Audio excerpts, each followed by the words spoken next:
ETV की खास पेशकश सदर ख्वाब की इस कड़ी में मैं शोएब रज़ा आप सभी का इस्तकबाल करता हूँ। हरियाणा में मिरासी बिरादरी के ऐसे हज़ारों परिवार हैं जो लोक संगीत की विधाओं से जुड़े हुए हैं। वो अलग अलग कार्यक्रमों में जाते हैं और लोगों का मनोरंजन करते हैं, लेकिन गुजरते वक्त के साथ साथ जैसे जैसे आधुनिकता की चकाचौंध बढ़ रही है, इन तमाम परिवारों के सामने रोजगार का संकट पैदा हो रहा है। हालांकि सरकार ये ज़रूर दावा करती है कि वो लोक कलाओं को जिंदा रख रही है और जितना उनको बढ़ावा दिया जा सकता है दिया जा रहा है, लेकिन क्या वजह है कि इन परिवारों के सामने आज रोजगार का संकट पैदा हो गया है? आज अधूरा ख्वाब की इस कड़ी में हम यही देखेंगे।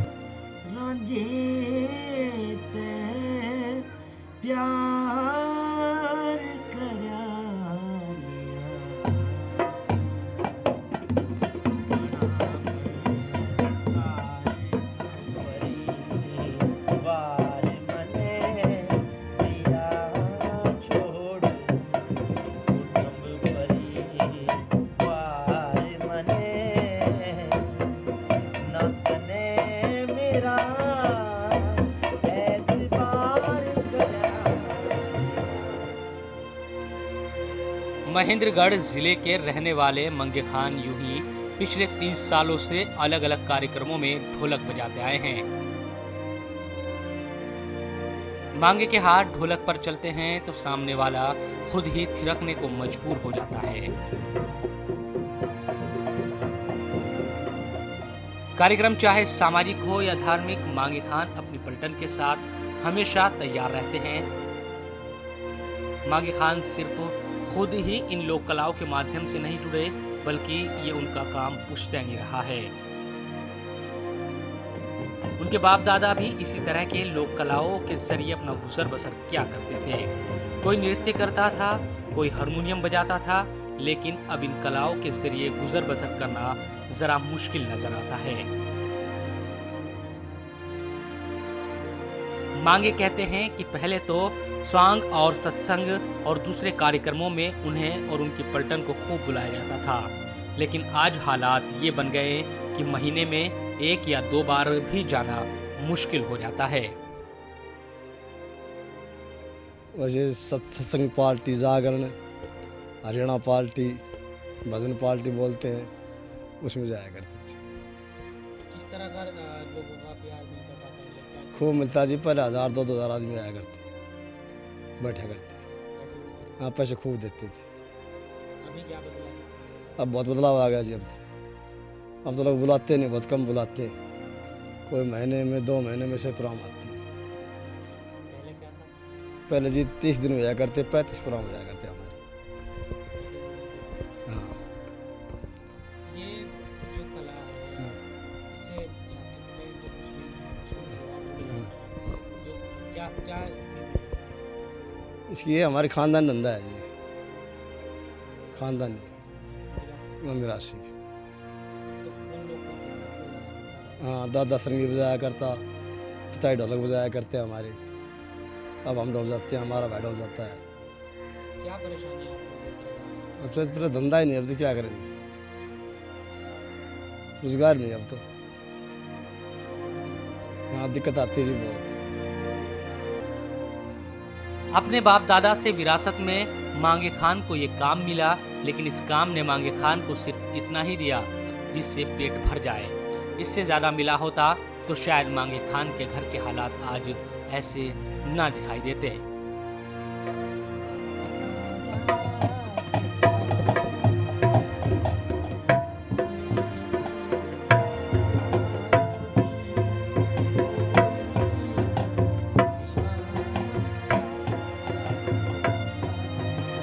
महेंद्रगढ़ समेत कई जिलों में ऐसे बहुत से अल्पसंख्यक परिवार आपको आसानी से मिल जाते हैं जिनका पुश्तैनी काम लोक कलाओं से जुड़ा रहा है, और आज भी ये लोग यही काम कर रहे हैं। लेकिन आज के दौर में इनके लिए 2 वक्त की रोटी का इंतजाम भी मुश्किल नजर आ रहा है।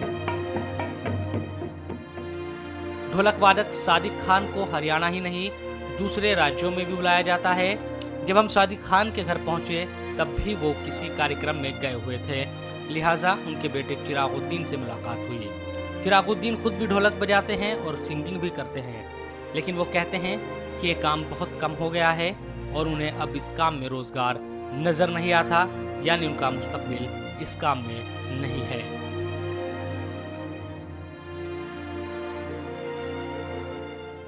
दुबई तक मैंने काम किया है कोरियोग्राफिंग का, क्योंकि ये हमारा ख़ानदानी धंधा है। इसके साथ मैं ढोलक भी बजाता हूँ, तबले भी बजाता हूँ, सिंगिंग भी कर लेता हूँ। और हमारे पापा जी हैं, वो भी फेमस ढोलक वादक हैं, जो ऑल हरियाणा के अंदर अभी उनका नाम है, सादिक खान नाम है उनका, जो अभी तक 90% प्रोग्राम बजाते हैं।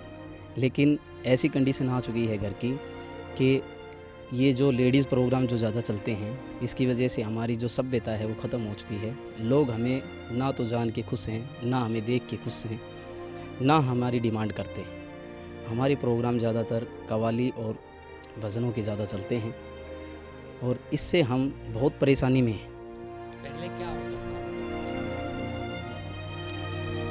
पहले गाँव में हमारे सांग होते थे, सांगों में पापा जी जाते थे, हमारी पूरी फैमिली काम करती थी, हमारे मामा चाचा ताऊ सभी इस फैमिली से जुड़े हुए हैं, अच्छे आर्टिस्ट हैं, हरियाणा में उनका नाम है।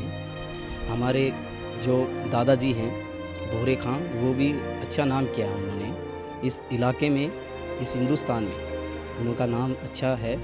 और उनके ही हम कंडीशन से चल रहे हैं कि हम जो हमारे दादाजी ने किया, हमारे पापा ने किया, हम भी वही चीज़ करें। और उसी चीज़ से ही हमें थोड़ा बहुत क्या करें, गुजारा होता नहीं है, तो उसी से गुजारा करना पड़ता है। फिलहाल अधूरा ख्वाब में वक्त हो चला है एक छोटे से ब्रेक का। ब्रेक के बाद भी अधूरा ख्वाब की कड़ी जारी रहेगी।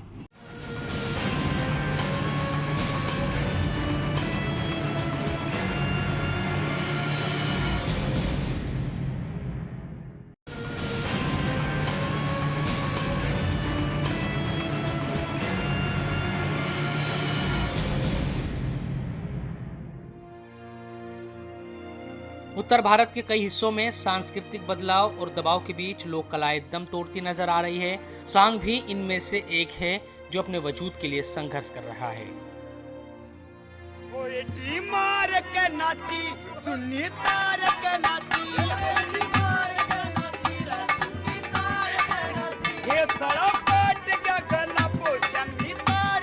उत्तर प्रदेश, हरियाणा और राजस्थान में सांग एक सदियों पुरानी परंपरा है। रियासत काल में इसके कलाकार राजा, महाराजाओं और पौराणिक पात्रों के किरदार का सॉन्ग रचते, लोगों का मनोरंजन करते, इसके साथ अच्छाई का संदेश देते थे। हरियाणा में अब भी सॉन्ग देहात कस्बों में मंचित होता है और कलाकार सियासी सभा, महफिलों और मेलों में रौनक बिखेरते हैं। लेकिन अब नजर आ रहा है कि इसका दायरा सिमट रहा है। सॉन्ग के मंचों पर सिनेमा जैसी भव्यता तो नहीं होती, लेकिन जब सॉन्ग के कलाकार अपनी विधा का प्रदर्शन करते हैं तो लोग उसे तल्लीनता से देखते, सुनते हैं। करतार खान और उसके परिवार के लोग भी सॉन्ग और दूसरे कार्यक्रमों में खूब संगीत और दूसरी कलाओं का जलवा बिखेरते थे, लेकिन वो कहते हैं कि माहौल तब्दील हो गया है। अब आधुनिकता की चकाचौंध बढ़ी है, टीवी और सीडी का दौर आ गया है। इसके साथ ही करतार ये भी कहते हैं कि लड़कियों के इस पेशे से जुड़ने से भी उनके सामने बड़ी परेशानी खड़ी हो गई है। सॉन्ग या किसी दूसरे कार्यक्रम में ये कलाकार समाज में चर्चित किसी हस्ती का रूप धारण करते हैं, उसी चरित्र के अनुसार अभिनय करते हैं। कभी किसी देवता तो कभी किसी नेता के रूप का श्रृंगार कर अपनी बात कहते हैं। वो संवाद बोलते हैं तो साथ ही कलाकार वाद्य यंत्रों पर संगीत की धुन छेड़कर माहौल को जीवंत बनाए रखते हैं।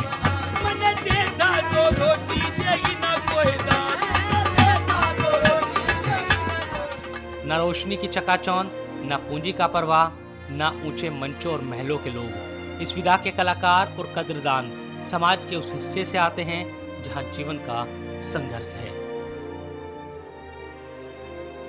अब ऐसा है कि जो पहले गाना बजाना था उससे भी बढ़ करके अब संगीत चल रहा है। तो हमारा तो खानदान शुरू से लेकर के आखिर तक संगीत से जुड़ा हुआ है, संगीत में काम करते हैं। और अब भी हमारे सारा परिवार, दादा परदादा, भाई बंद सब संगीत से जुड़े हुए हैं। लेकिन क्या उसी तरीके से आप लोगों को बुलाया जाता है क्या, या मतलब लोगों की तादाद अब घटी है जो इससे जुड़े हुए हैं, या कम हो गए हैं, या दूसरे रोजगार, इसमें कमी आ रही है? अब ऐसा है कि पहले था ज़्यादा, और अब थोड़ा सा संगीत का मामला इसमें कम हो गया। टीवी, हाँ, क्योंकि गाने बजाना अब थोड़ा सा लड़कियों का पसंद करने लग गए, तो इसलिए गाना बजाना थोड़ा सा कम हो गया।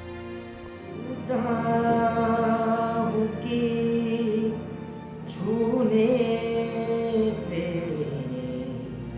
बिखर जाऊंगा, अब अगर और दुआ दोगे तो मर जाऊंगा।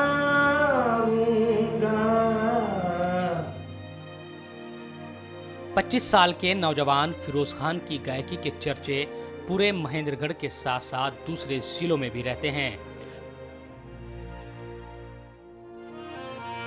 कोई भी धार्मिक कार्यक्रम हो या फिर कव्वाली और भजन, सभी तरह के कार्यक्रमों में उनको गाने के लिए बुलाया जाता है। दिल्ली में जब पिछले दिनों विधानसभा चुनाव हुए तो केजरीवाल के लिए भी हरियाणवी में फिरोज खान ने गाना गाया था। फिरोज खान कहते हैं कि उनकी कोशिश रहती है कि जितना हो सके हरियाणवी संस्कृति को बढ़ावा दिया जाए और लोगों को अच्छी बातें बताई जाए। पहले फोक सिंग स्कूल में गाते थे, कॉलेज में गाते थे, बाद में 1-2 एमएलए हुए, उनके गीत वगैरह गाए थे। हरियाणा के 10-12 एमएलए के हमने गाने गाए, तीनों सरकारों के गाए। दिल्ली में अब केजरीवाल का भी सॉन्ग हमने गाया था। वो जीतने के बाद में पब्लिक में हाईलाइट ज़्यादा हो गए, फोक सॉन्ग उसके फिरोज़ खान के पास गाएंगे। तकरीबन मंदिरों में, रामलीला में 7 साल तक रोल किया हमने महेंद्रगढ़ में। गौशाला में धार्मिक कार्यक्रम के लिए फिर हर महीने 20-25 प्रोग्राम पब्लिक बुला लेते हैं। क्या केजरीवाल वाला जो गाना इस बार कौन सा गाना?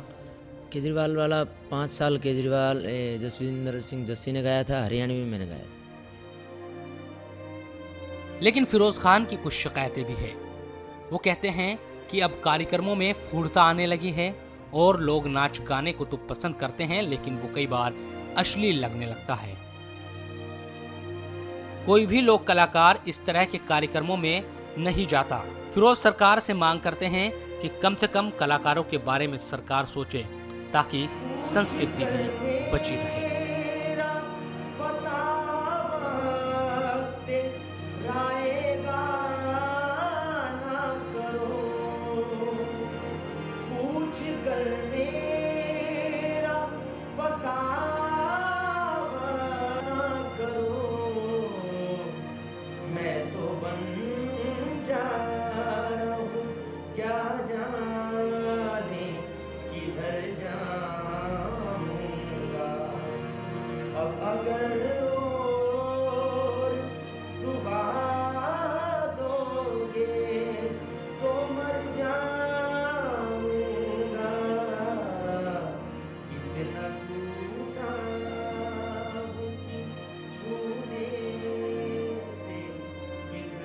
हाँ, आज मेरे जैसे जो आर्टिस्ट हैं उन्हें छोटी मशहूर होने के लिए, प्रसिद्ध होने के लिए, हल्की पॉपुलैरिटी पाने के लिए वो फूडता परोस दी पब्लिक में ज़्यादा। तो फूडता की वजह से लोग उसके कल्चर की तरफ एक्टिविटी ना होके, आकर्षित ना होके, वो फूडता की तरफ आधी पब्लिक उधर होगी। लेकिन फिर भी अच्छी आज पब्लिक इतनी अच्छी है जो सुन रही है, अच्छे गीतों को सुनती है, वो थोड़ी देर सुनती है बस औरों को।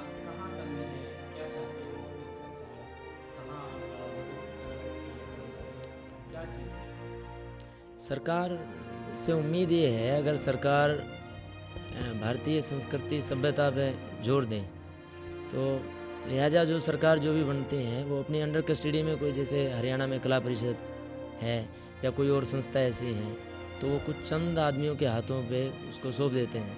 तो वो लोग अपने अपने कैंडिडेटों को निकालना, अपने अपने कैंडिडेटों को, अब लोक कलाकार जो हैं उनको कोई बुढ़ापे में जो है उनको कोई काम नहीं मिलता। अधूरा ख्वाब में वक्त हो चला है एक और छोटे से ब्रेक का। ब्रेक के बाद भी अधूरा ख्वाब की कड़ी जारी रहेगी।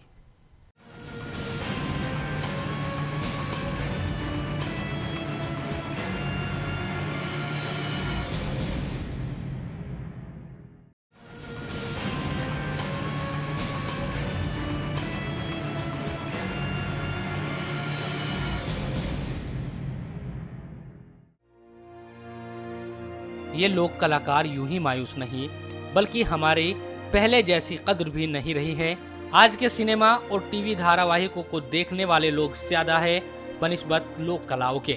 यही वजह है कि जो लोग खानदान की विरासत को आगे बढ़ाने के मकसद से इन कलाओं को अपना रहे हैं वो भी अब सोचने को मजबूर हो रहे हैं कि वो करे तो क्या करे। यही हाल इन सभी अल्पसंख्यक परिवारों का है जिसकी कई कई पीढ़ियां इन कलाओं को जिंदा रखने और आगे बढ़ाते हुए बीत गई, लेकिन अब हालात खराब हो रहे हैं और ये इन कलाओं से दूर जा रहे हैं। भारत में प्रजातंत्र परवान चढ़ा, राजनीति बलवान हुई, लेकिन इसके साथ ही सांग और नौटंकी जैसी लोक कलाओं की कद्र घट गई। गोया अब जीवंत सांग तो सियासी मंचों का चहेता हो गया। ऐसे में कोई अभिनीत सांग क्यों देखे? ये ही इन कलाकारों की पीड़ा है। हरियाणा के महेंद्रगढ़ और आसपास के इलाकों में अल्पसंख्यकों की तादाद ज्यादा नहीं, क्योंकि यहाँ के मुस्लिमों की बड़ी तादाद 1947 के दौर में पाकिस्तान चली गई थी।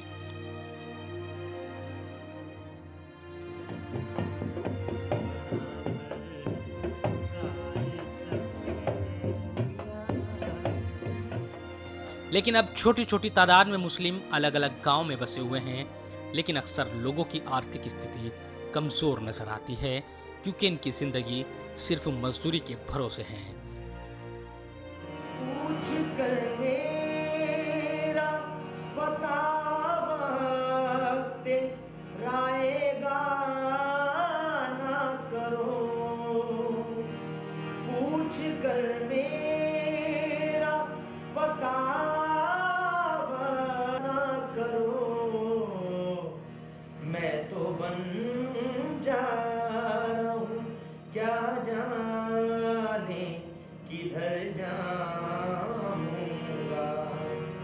अब अगर और दुआ दोगे तो मर जाऊंगा, इतना टूटा हूँ कि छूने से बिखर जा। कुछ फीसदी लोगों को छोड़ दिया जाए तो यहाँ के गांव में रहने वाले अल्पसंख्यकों के पास अपनी जमीन नहीं, लिहाजा खेती करके भी ये लोग अपना गुजारा नहीं कर सकते। परेशानी इस बात की है कि गरीब होने की वजह से तालीमी लिहाज से भी ये लोग पिछड़े हुए हैं। लोगों को ये जानकारी भी नहीं कि सरकार उनके उत्थान के लिए क्या क्या योजनाएं चला रही है और उनका फायदा कैसे उठाया जा सकता है।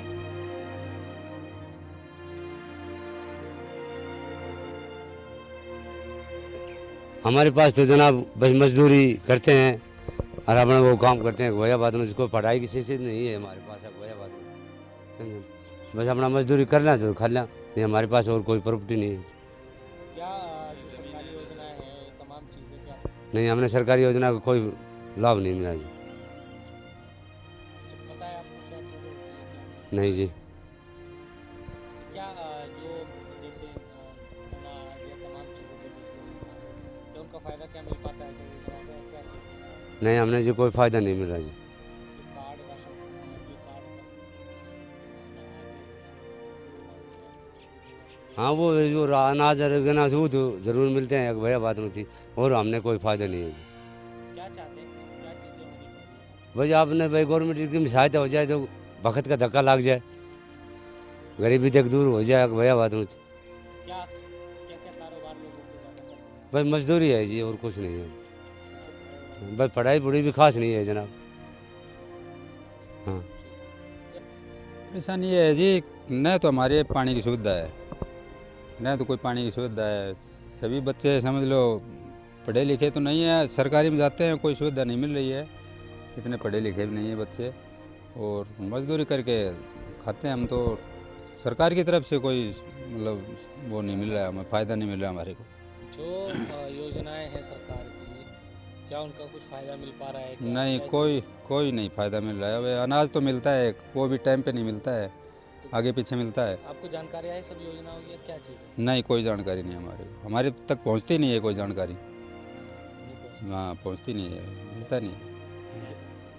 चाहते हैं कि हमारे भी कुछ सहायता हो जाए सरकार की तरफ से, तो कुछ मिल जाए तो बच्चे हमारे भी पढ़ सकते हैं, अच्छे वो पढ़ के बन सकते हैं, तो हमारा भी गुजारा हो जाए। तो ऐसे ही हम तो सोचते हैं भाई कुछ सरकार की तरफ से सहायता मिले हमें भी। ये बात सच है कि इन्हें इन योजनाओं का उतना फायदा नहीं मिल पा रहा जितना मिलना चाहिए था, और इसी वजह से ये सभी लोग पिछड़ते जा रहे हैं। महेंद्रगढ़ में दो तरह के मामले अल्पसंख्यकों को लेकर सामने आते हैं। एक तरफ लोगों की परेशानी ये है कि उनके सामने रोजगार और तालीमी मामलों का संकट है, यानी वो रोजाना की मजदूरी दिहाड़ी पर निर्भर है।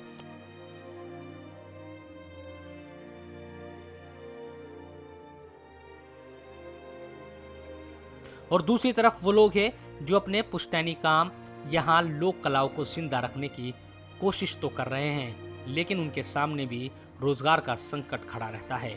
ऐसे में जिम्मेदारी हुकूमत की बनती है कि वो कैसे इन तमाम मामलों को देखें, क्योंकि अगर अभी भी हालात नहीं सुधरते और अल्पसंख्यकों की आर्थिक सामाजिक स्थिति वैसी ही रहती है तो यकीनन मुश्किलें ज़्यादा आएगी और फिर तरक्की की उम्मीद तेजी के साथ करना शायद बेईमानी लगने लगेगी।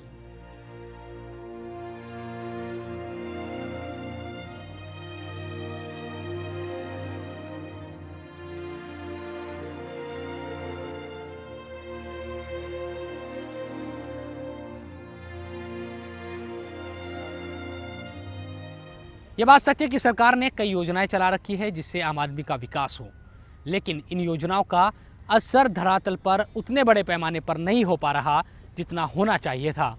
कोशिश सरकार को ये करनी है कि कम से कम इन तमाम योजनाओं की सही से मॉनिटरिंग हो और इसका सही फ़ायदा आम इंसान तक पहुंच सके। फिलहाल आज के अधूरा ख्वाब के इस कड़ी में इतना ही। मुझे और मेरी पूरी टीम को दीजिए इजाज़त। फिर मुलाकात होगी नई कड़ी के साथ। देखते रहिए ETV न्यूज़।